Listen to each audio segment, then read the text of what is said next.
கழிவுகள் வெளியேறுவது, அதிலிருந்து துர்நாற்ற வாடை வருவது போன்ற பிரச்சனைகளை ஜீரணமாகாமல் மேற்கொண்டு இடையிடையே சாப்பிடுவது, ஒரு நாளைக்கு 3 வேளை இல்லாமல் இது வராமல் தவிர்த்து கொள்வதற்காக நான் சொன்ன உணவுகளை தவிர்க்க வேண்டும். 6 மணி நேரம் கண்டிப்பாக நல்ல தூக்கம் தூங்க வேண்டும். மலம் கழிக்கும் பொழுது மலம் காய்ந்தது போல, அதாவது பாம்பு தீண்டுவது, விஷக்கடி உண்டாவது, தேர்கடி இது மாதிரி உருவானால் திடீரென்று விஷம் குடித்து விடுவது, இதனால் கூட. வணக்கம். ஹெல்த் கஃபே யூடியூப் சேனல் பார்வையாளர்களுக்கு பண்ருட்டி ஆரோக்கியம் ஹாஸ்பிட்டல் நிறுவனரும் மருத்துவருமான ஐயனாரின் அன்பு கலந்த வணக்கம். இந்த பதிவிலே நாம் விளக்கமாக பைல்ஸ் எனப்படுகின்ற மூலவியாதியை பற்றியும் பிஸ்டுலா என்கிற பௌத்திர நோயை பற்றியும் பார்க்க இருக்கின்றோம். நமது முன்னோர்கள் மலச்சிக்கல் வந்தால் பல சிக்கல் வரும் என்று ஏற்கனவே சொல்லி இருக்கிறார்கள். பைல்ஸ் என்கிற மூலம் எல்லா நோய்களுக்கும் மூலமாக, அதாவது காரணமாக விளங்குகிறது என்பதனாலேயே அதற்கு காரண பெயராக மூலம் என்று வைத்திருக்கிறார்கள். நமது பெரியவர்கள், முன்னோர்கள், சித்தர்கள் மூலங்களை 9 வகையாக பிரித்திருக்கிறார்கள். அதிலே இரத்த மூலம், உள்மூலம், வெளிமூலம், இதுபோல 9 வகைகள் உண்டு. பௌத்திரம் என்பது மலம் கழிக்கிற ஆசன வாயை சுற்றி உள்ள இடங்களில் சிறு ஓட்டைகள் உண்டாகி அதிலிருந்து ஆரம்பத்தில்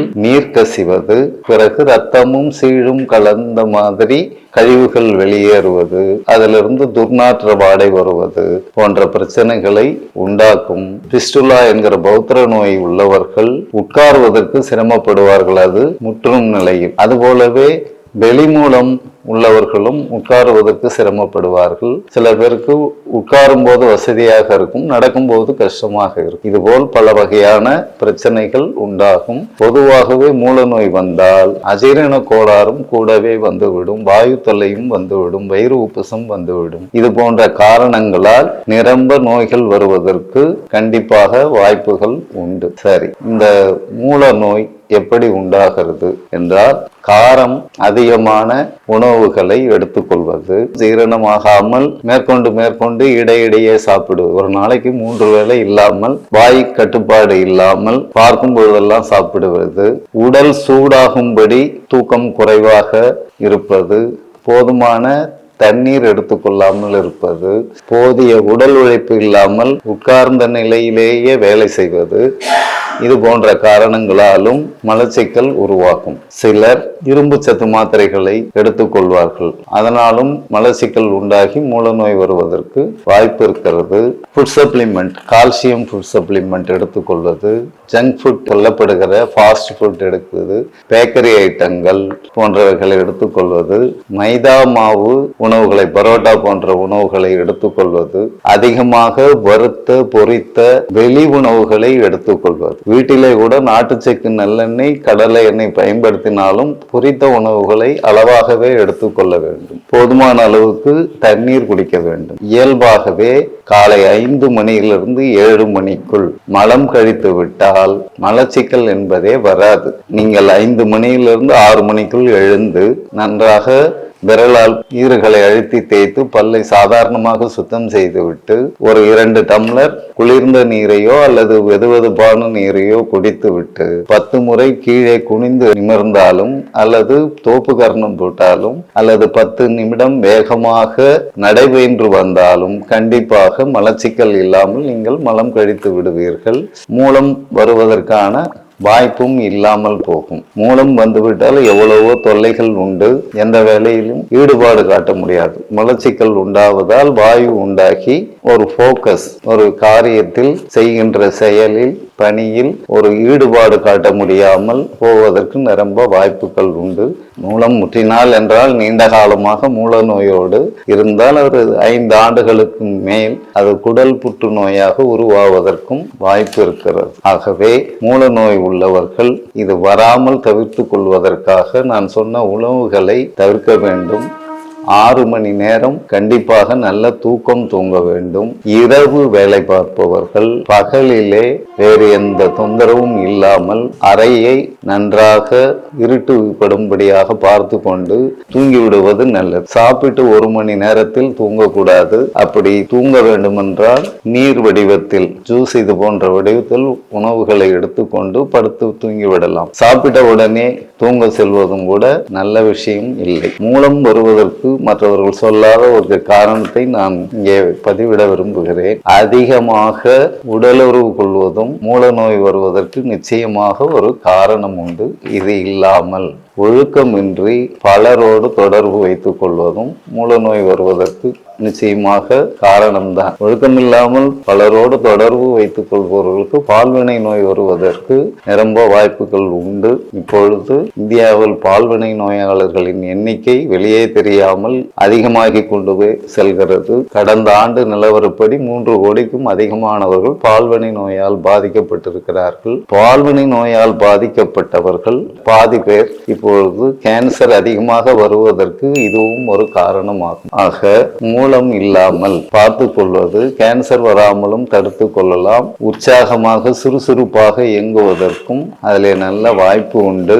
வாயை கட்டுப்பாடாக வைத்துக் கொண்டு போதுமான அளவுக்கு நீர் எடுத்துக்கொண்டு போதுமான அளவுக்கு உடல் உழைப்பு அல்லது உடற்பயிற்சி செய்து கொண்டு உட்கார்ந்தே வேலை பார்ப்பவர்கள் 2 மணி நேரத்துக்கு ஒரு முறை எழுந்து வெளியிலே ஒரு 5 நிமிடம் இல்ல 2 நிமிடம் நடந்து விட்டு வந்து திரும்ப வேலையிலே இருப்பது கூட நல்ல விஷயம்தான். குஷன் சேரில் உட்காருபவர்கள் அதிலே ஒரு நல்ல டவலை போட்டு அந்த உஷ்ணம் நேரடியாக மூலத்தின் மூலமாக ஆசனவாயின் மூலமாக ஏறாமல் பார்த்து கொள்ள வேண்டும். நல்ல வெயிலில் வெறுந்தரையோடு நடப்பதை தவிர்த்து கொள்ள வேண்டும். உச்சி வெயிலில் உடல் காயலாம் தலை காயக்கூடாது என்று நம் முன்னோர்கள் நமக்கு அறிவுரை கூறியிருக்கிறார்கள். அந்த காலத்தில் வேலை செய்தவர்கள் எல்லாம் தலப்பாகை வெள்ளை துணியால் தலப்பாகை கட்டி கொண்டுதான் பகலிலே எந்த வெயிலா இருந்தாலும் வேலை செய்வார்கள். அதனால் அவர்களுடைய அந்த வெயிலால் உண்டாகின்ற உஷ்ணம் குறைவாக இருக்கும். ஏர் ஓட்டுபவர்கள் நீரிலேயே வேலை செய்வார். அதனால் அவர்களுக்கு உஷ்ணமே அதிகமாக தெரியாது, உடலில் சூடு தெரியும். ஆனால் உச்சி என்கிற சிரசில்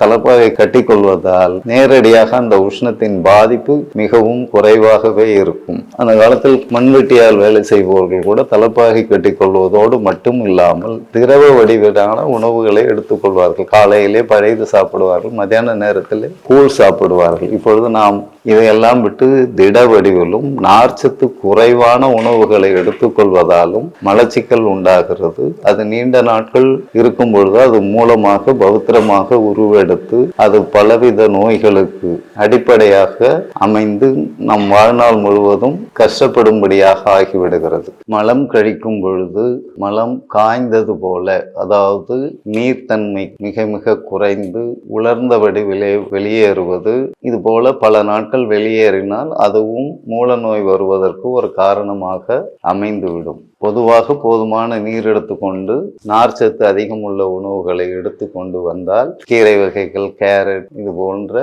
நார்ச்சத்து உணவு வகைகளை எடுத்துக்கொண்டால் மலச்சிக்கல் வராது. அதிகமாக மாமிச உணவுகளை உண்பவர்களுக்கும் நீண்ட நாட்களுக்கு பிறகு கண்டிப்பாக மலச்சிக்கல் உருவாகும். அது இல்லாமல் பொதுவாக அதிக இறைச்சியை சாப்பிடுபவர்களுக்கு பலவிதமான நோய்கள் நிச்சயமாக வருகிறது. இதிலே இப்பொழுது முஸ்லிம் சகோதரர்கள் நிறைய மாமிசம் எடுத்துக்கொள்வார்கள் என்பது எல்லோருக்கும் தெரிந்த விஷயம்தான். ஆனால் அவர்கள் எவ்வளவு சாப்பிட்டாலும் 5 வேளை தொழுகை செய்வார்களே, ஆனால் அது அவர்கள் அந்த தொழுகை முறையின் மூலமாக அது ஒரு கடுமையான உடற்பயிற்சியை போன்றதுதான் அவர்களுடைய தொழுகை. அதனால் அவர்களுக்கு வியாதி வருவதில்லை. மாமிசத்தை அதிகமாக எடுத்துக்கொண்டு சில பேர் அவர்கள் பணி காரணமாக ஒரு வேளை மட்டும் தொழுகை செய்வார்கள். அவர்களுக்கும் இது போல நோய்கள் வருவதை நான் கண்கூடாகவே எனது 29 வருட கால அனுபவத்தில் பார்த்திருக்கிறேன். அதனால் மூலமோ பௌத்திரமோ வராமல் இருப்பதற்கு நான் கூறிய நெறிமுறைகளை கடைபிடித்து நன்றாக இருங்கள்.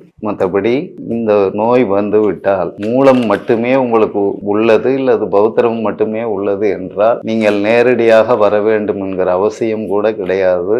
ஆன்லைன்லேயே மருந்து பெற்று நீங்கள் மருந்து எடுத்துக்கொண்ட 15 நாட்களில் பாதி குணமானது போல் உங்களால் நிச்சயமாக உணர முடியும். முடியும். 4 மாத சிகிச்சை 9 வகையில் அது எந்த வகை மூல நோயாக இருந்தாலும் 4 மாதத்தில் முழுவதுமாகவே அவை சரியாகிவிடும். நாங்கள் கூறிய வழிமுறைகளை நீங்கள் கடைபிடிப்பீர்களே ஆனால் திரும்ப உங்கள் வாழ்நாள் முழுவதும் அந்த மூல நோய் வராது. மூலம் திரும்ப திரும்ப வருமானால் நிச்சயமாக அது புற்றுநோயாக உருவெடுக்கும். இதை மனதிலே கொண்டு நாங்கள் சொல்கிற வழிமுறைகளை கடைபிடித்து மூல நோய் வந்தவர்கள் சிகிச்சை பெற்று குணமாகிவிட்டு உரிய நடைமுறைகளை கடைபிடிப்பீர்களே ஆனால் வாழ்நாள் முழுவையும் மூல நோயோ பௌத்திர நோயோ நீங்கள் வராமல் பார்த்து கொள்ளலாம், நன்றாகவே இருக்கலாம். இதிலே ஒரு சிறிய விளக்கத்தை நான் கொடுக்க விரும்புகிறேன். இப்பொழுது ஆயுர்வேத சிகிச்சை சித்த சிகிச்சைகள் எடுத்துக்கொள்ளும் பொழுது கிட்னி ஃபெயிலியர் ஆகிறது, லிவர் டிசார்டர் வருகிறது என்று ஒரு கதையை கிளப்பி விட்டு இருக்கிறார்கள். இது நீண்ட நாட்களாகவே உள்ளது. நான் இந்த இடத்திலே ஒன்று சொல்ல விரும்புகிறேன். ஹை பிபிக்கு ஒரு 10 ஆண்டுகளுக்கு மேலாக மருந்துகளை எடுத்துக்கொள்ளும் பொழுது அது கிட்னி ஃபெயிலியரை கொண்டு வருகிறது, லிவர் ஃபெயிலியரை கொண்டு வருகிறது. எந்த ஒரு நோய்க்கும் தொடர்ச்சியாக 10 ஆண்டுகளுக்கு மேல் மருந்து எடுத்துக்கொள்ளும் பொழுது அதை பார்த்தாலே தெரியும். ஒவ்வொரு அலோபதி மருந்தும் பக்க விளைவுகள் உள்ளது என்பதை அவர்கள் ஒத்துக்கொள்கிறார்கள். கூகுளில் போட்டு பார்த்தாலும் ஒவ்வொரு மருந்தின் பெயரை போட்டு அதனுடைய பக்க விளைவுகள் என்ன என்று பார்த்தாலே அது தெளிவாக வந்து விடுகிறது. அதனால் இப்படி பயமுறுத்துவர்களை நம்பி நீங்கள் ஏமாற வேண்டாம். நான் இந்த இடத்திலே என்ன சொல்கிறேன் என்றால், எங்களுடைய மருந்துகளை எடுக்கும் பொழுது நாங்கள் உங்கள் உடல் தன்மைக்கு ஏற்ப எந்த அளவு கொடுக்க வேண்டுமோ அதை சரியாக கணித்து கொடுப்பதால் உங்களுக்கு எந்த காரணத்தை கொண்டும் லிவர் டிசார்டரோ கிட்னி டிசார்டரோ நிச்சயமாக வராது. இதை உத்தரவாதமாகவே சொல்கிறேன். தங்களுக்கு ஒரு விபத்து ஏற்படாமலோ அல்லது பாம்பு தீண்டுவது, விஷக்கடி உண்டாவது, தேர்கடி இது மாதிரி உருவானால் திடீரென்று விஷம் குடித்து விடுவது, இதனால் கூட கிட்னி ஃபெயிலியர் லிவர் ஃபெயிலியர் வரும். இது மாதிரி எதுவும் இல்லாமல் நீங்கள் புகைப்பது, மோசமாக குடி பழக்கத்தை கையாள்வது, இது போல எந்த பழக்கமும் இல்லாமல் தங்களுக்கு இது போன்ற பாதிப்புகள் எங்களிடம் சிகிச்சை எடுத்துக்கொள்ளும் பொழுது வராது என்பதற்கு நான் உறுதி அளிக்கிறேன். அப்படி நீங்கள் எங்களிடம் மருந்து எடுத்துக்கொண்டு நான் கூறிய காரணங்கள் இல்லாமல் உங்களுக்கு கிட்னி ஃபெயிலியர் வருமே ஆனால் அதற்கு நான் பொறுப்பேற்றுக் கொள்ளவும் தயாராக இருக்கிறேன். நிச்சயமாக வராது. அதனால தான் இந்த அளவுக்கு உத்தரவாதமாக நான் கூறுகிறேன். எனவே பல நோய்கள் வருவதற்கு காரணமாக விளங்குகின்ற மூல நோயும் பௌத்திர நோயும் வராமல் எங்களிடம் வந்தவர்கள் எங்களிடம் சிகிச்சை பெற்று நலமாகி நல்ல விதமாக வாழுங்கள். நான் கூறிய காரணங்களை நீங்கள் கடைபிடிப்பீர்களே ஆனால் இயல்பாக நல்ல நிலையில் உள்ளவர்களுக்கு வாழ்நாள் முழுவதும் மூல நோயோ பௌத்திர நோயோ வராமல் நீங்கள் நீண்ட நாட்கள் ஆரோக்கியமாக வாழ முடியும் என்பதையும் தெரிவித்துக் கொண்டு தயவு கூர்ந்து திரும்பவும் நான் கேட்டுக்கொள்கிறேன். காலை ஞாயிற்றுக்கிழமை தவிர காலை 10:30 மணியிலிருந்து மாலை 6 மணிக்குள் முதல் நாளே கேட்டு முன்னனுமதி பெற்று அடுத்த நாள் வருமாறு தங்களை அன்போடு கேட்டுக்கொள்கிறேன். நன்றி, வணக்கம். இந்த வீடியோ உங்களுக்கு பிடிச்சிருந்தா லைக் பண்ணுங்க, ஷேர் பண்ணுங்க, கமெண்ட் பண்ணுங்க. மறக்காம ஹெல்த் கஃபே தமிழ் சேனலை சப்ஸ்கிரைப் பண்ணிட்டு பெல் பட்டனை கிளிக் பண்ணிடுங்க.